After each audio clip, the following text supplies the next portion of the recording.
12 তারিখ রংপুরে আমাদের নির্মাণ শ্রমিকদের উপরে একটি অমানবিক হামলা এবং কষ্টদায়ক একটা ঘটনা ঘটেছে। তাই আমরা সারা বাংলাদেশ আমরা এই আন্দোলন আজকে করতেছি। আমরা 72 ঘন্টার মধ্যে এই সন্ত্রাসী বাহিনীকে পুলিশের আওতায় দেখতে চাই। যাই হোক, আমি লালমনিরহাট জেলা ইমারত নির্মাণ শ্রমিকের পক্ষ থেকে এই আশার বাদ করতেছি।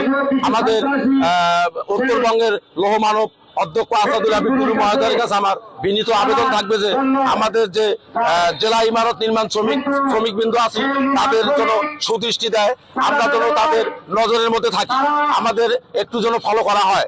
আমাদের উপরে অত্যাচার নির্যাতন, আমাদের উপরে কষ্টদায়ক কথাবার্তা কিছু আমাদের লালমনিরহাট জেলায় কিছু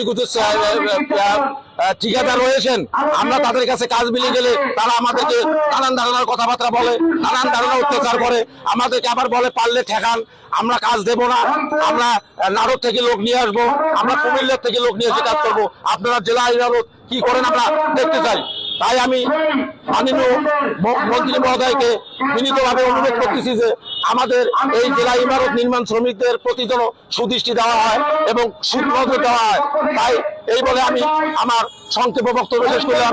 শুধু একমাত্র যে রংপুরে যে সমস্ত শ্রমিকদেরকে সন্ত্রাসী বাহিনী তারা নির্মমভাবে মারধর করেছেন এবং সাইডের চাঁদাবাজি লুটপাটদেরকে অতি দ্রুত গ্রেফতার করতে হবে। তারই প্রতিবাদে আজকে রংপুর বিভাগে একযোগে 7টি জেলায় রংপুর বাংলাদেশ নির্মাণ শ্রমিক ফেডারেশনের তত্ত্বাবধানে আমাদের নির্মাণ শ্রমিক ভাই এবং সাধারণ শ্রমিক ভাইদেরকে নিয়ে আমাদের এই মানববন্ধনের প্রতিবাদ সভা।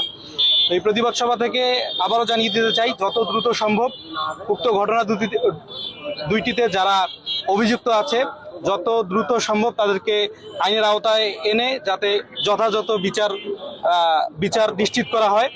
এবং আমরা আগামীতে যারা এই পেশার সাথে জড়িত আছে, নির্মাণ শ্রমিক হিসেবে যারা আমরা কাজ করি, তাদের যেন পূর্ণ নিরাপত্তা নিশ্চিত করা হয়।